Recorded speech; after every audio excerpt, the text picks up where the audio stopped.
Cédicom Thiès au service de l'Évangile. Tous ensemble pour partager la joie de l'Évangile.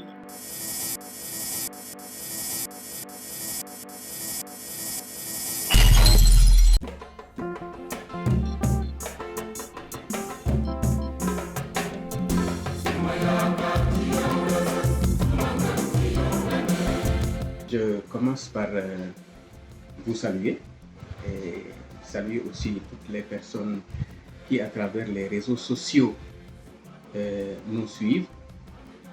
Comme vous venez de le dire, le 10 février dernier, la publication de ma nomination comme nouvel évêque de Nouakchott a été faite. Je dois avouer que quand la nouvelle m'est parvenue, je ne comprenais pas. Je ne comprenais pas dans la mesure où j'attendais à quelqu'un d'autre. Je m'attendais à avoir quelqu'un d'autre comme évêque. Et comme je l'ai dit dans d'autres médias, j'avais même prospecté d'autres choses, un autre avenir, en laissant comprendre à celui qui désormais devient mon prédécesseur que même la responsabilité de vicaire général, je ne pourrais peut-être plus l'assumer, même si cela m'avait été demandé, vu l'ampleur du travail et aussi les perspectives d'avenir qui se dessinaient. Alors, je puis vous dire que c'est avec un grand étonnement et avec vraiment beaucoup d'incompréhension que j'ai reçu la nouvelle de ma nomination. Mais assez vite, j'ai compris que, comme dans la vie d'ailleurs de ceux-là que le Seigneur avait choisi avant, que ce soit les prophètes, que ce soit les apôtres avec Jésus, l'œuvre c'est l'œuvre de Dieu. Et cela m'a permis de reprendre confiance. Et cela aussi m'a permis de me rendre compte que le Seigneur ne choisit probablement pas ceux-là qui se croient investis d'un pouvoir et de capacité, mais c'est lui qui rend capable ceux-là qu'il choisit. Pour rappel, j'ai été ordonné prêtre du diocèse de Thiès le 7 juillet 2001. Et quelque temps après, lors de la messe chrismale de l'année précédente, de l'année où nous étions diacres, l'appel de l'église sœur de la Mauritanie lancé aux évêques du Sénégal nous avait été réitéré par Monseigneur Jacques Sarr. Un appel à la demande d'ouvriers apostoliques. Tout de suite, très tôt, je me suis senti interpellé par cet appel et je me suis mis à la disposition de l'église de la Mauritanie à travers les responsables du diocèse de Thiès. Je me rappelle l'année qui a suivi notre ordination, moi j'étais vicaire à Ndondol. L'abbé Alexandre Mbeng est venu à Ndondol pour les confirmations et nous avions discuté un peu de mon ministère et je lui avais exprimé ce que je viens de dire, c'est-à-dire ma disponibilité à aller vers d'autres églises, étant entendu que quand le Seigneur Jésus a envoyé ses apôtres, il les a envoyés dans le monde entier. Aller dans le monde entier, leur a-t-il dit. Et donc, tout de suite, je me suis dit, pourquoi pas. Mais je n'avais pas ciblé la Mauritanie, parce que pour être honnête, l'appel de la Mauritanie, de l'évêque de Nouakchott à l'époque, lancé aux évêques de la conférence épiscopale, était concomitant à l'appel de certaines églises sœurs, telles que le diocèse de Tambacounda. J'avais dit en tout cas à l'époque à l'abbé Alexandre, que j'étais disponible pour la mission. Et c'est l'évêque de Thiès, Monseigneur Jacques Sarr, qui m'a appelé et qui m'avait dit qu'il pensait me confier une tâche missionnaire, c'est-à-dire m'envoyer en mission ad gentes, et il m'avait précisé à l'époque que c'était en Mauritanie, ce que je n'ai pas refusé. Et c'est ainsi qu'en 2003, je suis arrivé ici à Nouakchott comme vicaire à la cathédrale. Bon, au début, les premiers pas ont été un peu difficiles, il faut oser le dire, parce que la configuration, le contexte, la culture, le milieu, même si nous sommes des voisins, il y a quand même une différence entre une vie en Mauritanie et une vie au Sénégal. Et donc, au début, je m'étais demandé même combien de temps j'allais faire en Mauritanie. Mais au fur et à mesure que le temps passait, avec l'appui des confrères qui étaient ici, et notamment de l'évêque, j'ai compris que des personnes ont tenu, des missionnaires ont tenu, alors pourquoi pas moi. Et c'est ainsi que petit à petit, en tissant des liens avec, avec des citoyens, disons, avec des personnes aussi de la communauté chrétienne, je me suis rendu compte qu'il n'était pas impossible de vivre sa foi et de mener un ministère pastoral comme prêtre dans un diocèse qui est installé dans une république islamique. Oui, comme je viens de le dire, c'est en 2001 que j'ai été ordonné. Et ma vocation, je dois avouer que très tôt, déjà à l'âge de 11-12 ans, l'année où nous nous préparions pour la confirmation, si je peux évoquer cet événement, je me sentais appelé au service du peuple de Dieu. Je ne savais pas à l'époque, j'étais encore très jeune pour discerner de quel type de vocation, est-ce que c'était une vocation sacerdotale, est-ce que c'était une vocation à la vie religieuse, mais je me sentais, en voyant les prêtres de l'époque vivre, en voyant les frères de l'époque vivre, je me sentais appelé à un service comme leur service. Et très vite, j'ai exprimé mon désir d'entrer dans la dynamique du sacerdoce, mais ça ne s'est pas tout de suite réalisé. Le Seigneur a voulu que d'abord les frères de Saint-Gabriel puissent m'aborder, et donc j'ai commencé mon itinéraire vocationnel avec les frères de Saint-Gabriel, où j'ai été comme juvéniste ou juvénat de Fatick. Et au fur et à mesure que les années à Fatick avançaient, je sentais au fond de moi un désir à être autre chose, à être pas quelque chose de totalement différent, mais une autre type de consécration. Je la sentais, et c'était vraiment la vocation à la prêtrise qui remontait de mon cœur. Et ainsi, après le brevet, j'en ai discuté avec les responsables du juvénat de l'époque, qui m'ont demandé, pour en être sûr, avec sagesse, et je loue leur sagesse, de prendre une année de réflexion pour pouvoir discerner profondément est-ce que c'est vraiment le sacerdoce qui m'appelait, ou bien est-ce que je voudrais continuer pour la vie religieuse dans l'Institut des Frères de Saint-Gabriel. Et ayant fait cette année de réflexion, donc à l'extérieur des institutions vocationnelles, si je puis m'exprimer ainsi, donc je me suis rendu compte que la confirmation a été faite au fond de mon cœur, et mon curé de l'époque à qui j'avais parlé, en l'occurrence l'abbé Ambroise Tim, qui était curé de la paroisse d'abord de Marie-Reine et puis après de Saint-Jean-Baptiste, a compris que peut-être que le Seigneur m'appelait pour le sacerdoce, et c'est ainsi que j'ai intégré le séminaire, le foyer séminaire moyen de Thiès, et nous avons cheminé jusqu'à arriver au sacerdoce.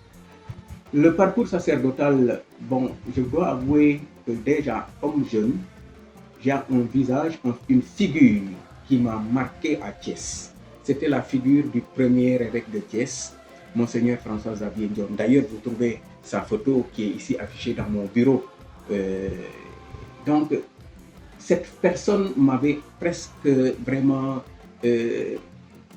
enveloppé d'une admiration. Je l'admirais d'une certaine façon, je veux dire. J'étais, de par ce que nous entendions de lui, de la part des prêtres, de par ce que nous entendions de lui, de la part de nos parents, mais aussi de par sa vie à la proximité des populations. Je me rappelle à chaque fois qu'il venait pour les confirmations ou pour les premières communions dans nos paroisses, moi en tout cas personnellement, j'étais fasciné. Et je peux dire aujourd'hui que c'est une personne qui a beaucoup contribué à faire de moi, non pas de manière directe, mais de manière indirecte, le prêtre que je suis. J'ai essayé de vouloir vivre comme lui et de le suivre. Et je vous le dis avec sincérité, jusqu'à là, je continue à l'invoquer depuis un certain nombre d'années, durant les célébrations, et à demander aussi son intercession et son appui. Et depuis ma nomination, il n'y a pas un jour qui est passé sans que je ne m'adresse à lui, comme s'il était devant moi, pour lui demander que du haut des cieux, il puisse appuyer et accompagner mon nouveau ministère. Ce qui m'est demandé, je l'entrevois comme étant un service. C'est vrai, le sacerdoce est un service, le sacerdoce presbytéral, mais aussi le ministère épiscopal, c'est un service.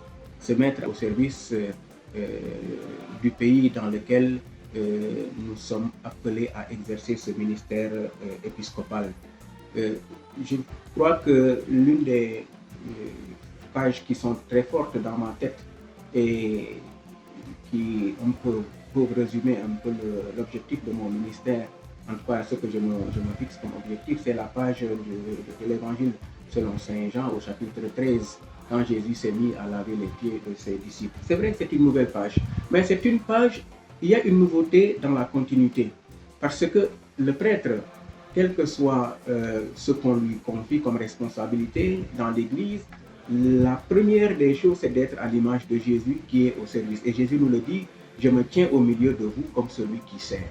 Ainsi donc, moi je crois que tout en sachant que c'est une responsabilité nouvelle parce qu'elle est plus générale, elle concerne tout un diocèse. Ce n'est plus le prêtre qui doit s'occuper d'une partie du peuple de Dieu, mais qui doit s'occuper de tout le peuple de Dieu.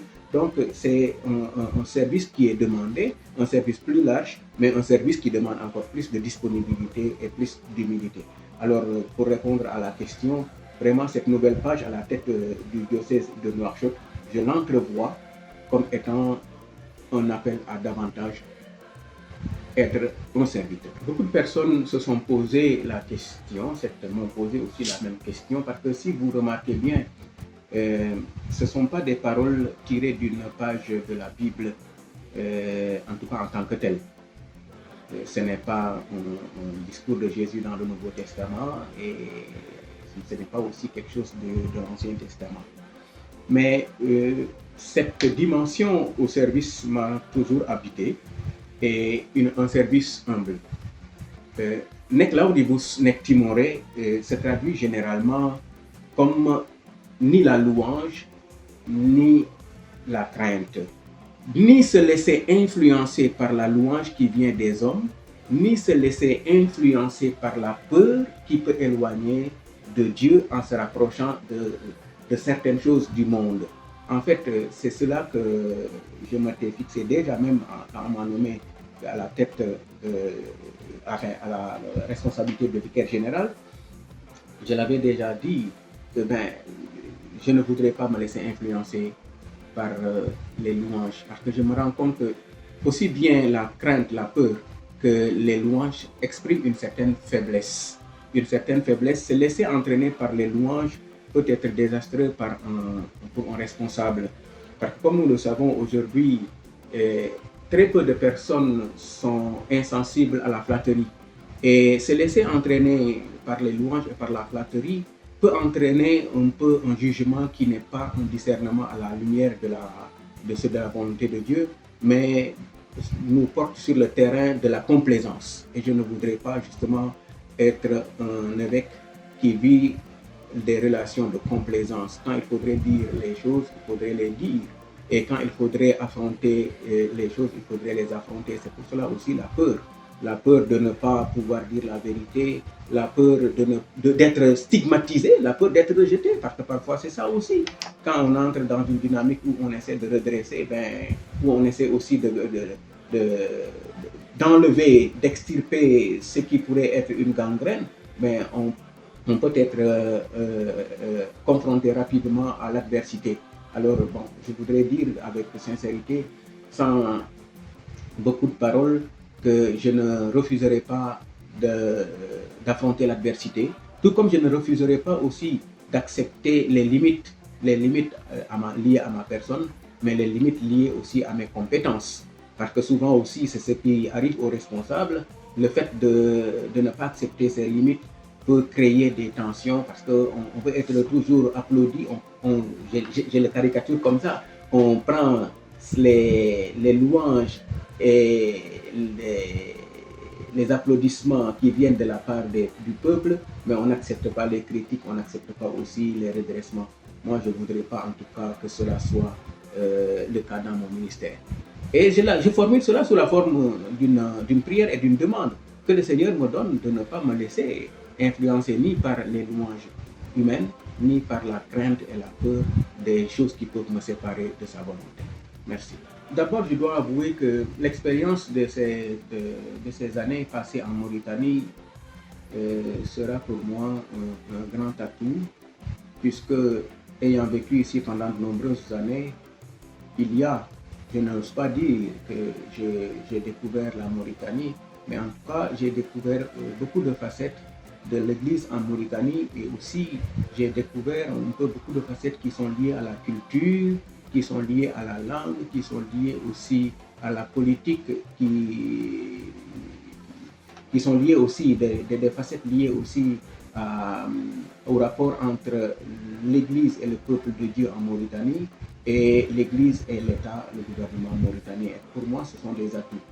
Alors, je voudrais dire que dans ce sens, donc, la responsabilité n'est pas une responsabilité à vivre dans un terrain tout à fait inconnu. Et donc, c'est ce qui fait que, partant de l'expérience des anciens, mais aussi partant de la tradition qui existe au Sénégal et qui est une tradition louable de dialogue dans l'unité, le dialogue de vie, et que j'ai essayé aussi d'appliquer ici, partant aussi de l'expérience, comme je l'ai dit tout à l'heure, des anciens qui m'ont précédé, de l'expérience aussi de l'évêque, aussi de ses orientations et un peu de son appui. Je voudrais poursuivre cette relation d'être une église dans un milieu où nous sommes accueillis, où nous sommes appelés à briller de la lumière de Jésus, malgré ce que impose, comme dans tout pays, les limites d'une constitution qui voudrait que ce soit une église présente, mais sans faire de prosélytisme. Et je crois qu'aujourd'hui, c'est une chose à laquelle se sont attaqués nos prédécesseurs et à laquelle nous allons nous inscrire, être présent en Mauritanie en tant qu'Église, faire briller le visage de la lumière de Jésus et de sa charité, être témoin de sa présence, célébrer les sacrements pour le peuple chrétien, mais sans déroger aux normes législatives qui sont celles du pays. Parlant de défis, je voudrais souligner d'abord le défi en personnel. Le diocèse de Nouakchott est dans une terre d'islam. Les chrétiens, comme les agents pastoraux, sont tous des étrangers. Et donc, il est difficile, il n'est pas possible d'avoir des prêtres, des religieux, des religieuses qui sont issus du milieu, c'est-à-dire qui sont des fils des citoyens du pays. Les chrétiens, les fidèles, les prêtres, les agents pastoraux en général viennent d'ailleurs et restent pour un certain nombre d'années avant de partir. Nous avons ici, comme prêtre incardiné, en dehors de moi-même, nous avons 2 autres prêtres incardinés. Donc le presbytérien de Nouakchott est composé aujourd'hui de 3 personnes. Donc il faut toujours chercher les agents pastoraux qui doivent mener l'animation missionnaire, qui doivent mener l'activité missionnaire à l'extérieur. D'où la nécessité, et justement c'est une demande, la nécessité d'une solidarité avec les églises sœurs, et je profite de l'occasion pour remercier toutes les églises qui nous appuient en personnel. Un autre défi qui est important, c'est le défi de la communion. Les défis sont nombreux, mais je vais en citer quelques-uns pour ne pas être long. Le défi de la communion. Étant une église composée de plusieurs entités, de plusieurs nationalités, il semble qu'on ne dénombre pas moins d'une trentaine de nationalités. Étant une église composée donc de plusieurs nationalités et une terre de passage, les chrétiens, comme les agents pastoraux, viennent avec leur background, les backgrounds de leur pays, donc de leur milieu dans lequel ils ont été chrétiens, de leur culture. Et donc ça fait des cultures différentes, ça fait aussi un vécu ecclésial qui est peut-être différent. Si tout cela, on ne met pas ça en communion, on ne sème pas le ciment de l'unité et de la communion, ça risque de se transformer en difficulté et en opposition, et ce serait un frein à l'apostolat et au témoignage qui nous est demandé de vivre ici. Jésus nous demande de vivre en témoin de son amour dans ce pays qui nous accueille malgré ses craintes et ses espérances. Un autre défi, je vais terminer par là, ben, c'est le défi des moyens, et tout cela est lié. Pas de chrétiens du pays, pas d'agents pastoraux du pays, mais aussi pas possibilité effectivement, pour l'instant en tout cas, de lever, d'avoir une possibilité de lever de fonds dans le pays. Donc il faudrait que les ressources matérielles et financières viennent de l'extérieur. Donc c'est l'appui de l'extérieur qui pourrait nous aider. Donc ça fait aussi un défi qui n'est pas des moins importants. Mais dans ce sens-là, comme le dit mon prédécesseur, nous continuons à faire confiance à Saint-Joseph qui fait beaucoup pour notre Église. Le message aux diocésains de Nouakchott comme diocèse, donc de l'Église en Mauritanie, ben, c'est un message d'espérance. Un message d'espérance en se disant que ben, dans la situation qui est assez particulière de notre Église, nous sommes appelés à vivre de l'espérance, qui est une vertu chrétienne. Se dire que nous sommes ici, non pas par hasard, mais que le Seigneur Jésus nous a voulu ici, le Seigneur Dieu nous a voulu ici pour que nous puissions être ses témoins. Mais être ses témoins en respectant ce qui est possible, en respectant les lois, je peux dire, si je peux m'exprimer ainsi, les lois de ce pays, en respectant la culture du pays. Ben, je crois que le respect de l'autorité est aussi une vertu mentionnée dans la Bible, notamment dans les épîtres de Saint Paul. Alors je voudrais dire aux chrétiens de ne pas oublier que notre comportement dans ce pays est aussi le moyen par lequel nous pouvons rendre présent le message salvifique de Jésus, le message de paix, le message de concorde et de communion. C'est dans ce comportement chrétien que les autres pourront nous identifier comme étant des disciples de Jésus. Et d'où vraiment la nécessité, ça je veux insister là-dessus, respecter ce qui est règlement et loi de la constitution mauritanienne. Deuxième message, vivre dans la communion, comme je l'ai dit tout à l'heure. Être une église unie autour du Christ. Et troisième message, ben, ne pas avoir peur de refléter, ne pas avoir peur d'affronter les difficultés de la vie, quel que soit le lieu où nous nous trouvons, que ce soit en Mauritanie ou ailleurs, affronter les réalités de la vie en tenant vraiment allumé la lampe de notre foi, celle que nous avons reçue depuis le baptême. Monseigneur Martin Happe est arrivé en Mauritanie comme évêque de Nouakchott depuis 1995. Mais avant cela, il avait vécu au Mali pendant 22 ans. C'est donc un pasteur qui a vécu dans le Sahel pendant au moins 50 ans. Et de ce que je sais de lui, de ce que j'ai entendu de lui, je vois en lui un pasteur qui est conscient de son rôle de guide, mais aussi de son rôle de modèle, c'est-à-dire, comme le dirait Saint Jean, je vais emprunter les paroles de Saint Paul, imitez-moi, moi je vais imiter le Christ. Imitant le Christ, il veut entraîner le peuple de Dieu derrière son troupeau, derrière son pasteur du moins, entraîner le peuple de Dieu derrière son pasteur qui est Jésus-Christ. Et j'ai trouvé en lui une personne pleine de sagesse, une personne pleine de pondérance, un pasteur plein d'enthousiasme et au cœur généreux. Un pasteur aussi qui a le souci, non pas de sa personne, mais le souci de ceux-là qui lui sont confiés.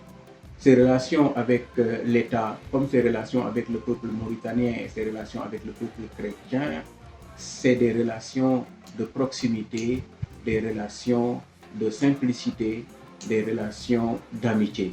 Et en cela, vraiment, je voudrais lui rendre hommage pour ce qu'il a fait dans le Sahel, mais notamment ce qu'il a vécu ici en Mauritanie pendant ces 28 ans. Et le remercier pour le sens de la collaboration, sa proximité avec ses collaborateurs, que ce soit les religieuses, que ce soit les prêtres, que ce soit le peuple de Dieu en général, il est très proche du peuple, il est très proche de ses collaborateurs. Et donc, à son message, à son endroit, je voudrais vraiment exprimer ma gratitude profonde pour aussi la confiance, parce que j'ai été son vicaire général ces dernières années et j'ai vu que c'est dans la transparence et dans la confiance qu'il m'a confié ce rôle, qu'il m'a confié cette responsabilité et cette mission. Alors, en continuant à lui dire merci, nous continuons aussi à rendre grâce à Dieu de nous l'avoir donné comme pasteur et nous continuons à demander à Dieu de le garder ici au milieu de nous, puisqu'il ne va pas quitter le pays à notre grand bonheur, de le garder ici au milieu de nous et pour qu'il soit pour nous aussi un appui et un conseiller. À l'église diocésaine de Thiès, à son pasteur actuel, Monseigneur André Gueye, aux confrères prêtres, aux religieux et religieuses et aux fidèles diocésains de Thiès, j'exprime une grande gratitude. Et cette gratitude n'est pas liée seulement à ma nomination comme évêque de Nouakchott, mais cette gratitude englobe ma vie en général et elle se base de manière très particulière aux années que j'ai vécues ici. Si j'ai pu être épanoui en Mauritanie, c'est parce que je me suis senti toujours soutenu par l'église de Thiès qui m'avait envoyé ici. Non seulement être soutenu par ma famille naturelle, mais par l'église en général. À chaque fois que j'ai eu, pendant ces moments de mission, à chaque fois que j'ai eu à visiter Thiès, je me suis senti épaulé, appuyé, encouragé par aussi bien l'évêque, Monseigneur Jacques Sarr, que Monseigneur Jacques Sarr et aujourd'hui Monseigneur André Gueye, par les confrères prêtres, par les religieuses, par les fidèles laïcs. Et pour cela, je leur exprime toute ma gratitude. À la suite de ma nomination, les expressions de joie ont été accompagnées aussi par la prière, mais aussi par l'assurance. L'assurance que je ne suis pas seul dans cette mission et cette assurance, cet appui de derrière, je l'ai senti de la part des fidèles chrétiens de Thiès. Alors vraiment, mon mot, c'est de leur dire merci et de continuer à me confier à leurs prières et de leur dire que je continuerai à être pour Thiès le fils que j'ai été et je continuerai à prier aussi pour ce diocèse qui m'est si cher. Le message, c'est un message de paix, une prière pour la paix dans notre vie d'aujourd'hui. Nous voyons le monde, comme le dit le pape François, c'est comme une guerre mondiale en morceaux. À tous les chrétiens qui se préparent à célébrer la fête de Pâques, je voudrais lancer ce message, cet appel à prier pour la paix. Mais non seulement prier pour la paix, mais aussi être artisan de paix, de concorde et de communion. Sans la paix, nous ne pouvons rien faire. Jésus-Christ, dans sa naissance, a été annoncé comme prince de la paix. À sa naissance, les gens ont chanté joie dans le ciel et paix sur la terre, gloire à Dieu dans le ciel et paix sur la terre. Et que cette paix soit une chose effective dans notre monde. Alors, avant de finir, je voudrais vous remercier pour ce temps que vous m'avez accordé pour cette interview. Remercier aussi tous les téléspectateurs, tous ceux qui sont les auditeurs, tous ceux qui prendront le temps d'écouter et de regarder cet élément. Et dire aux chrétiens joyeuse fête de Pâques. Et dire aussi à nos amis musulmans qui sont dans le saint temps du Ramadan une bonne progression et leur souhaiter d'avance de pouvoir achever ce temps de grâce et ce temps béni du temps de Ramadan dans la splendeur des grâces divines et des bénédictions de Dieu. Et un grand merci à tout le monde.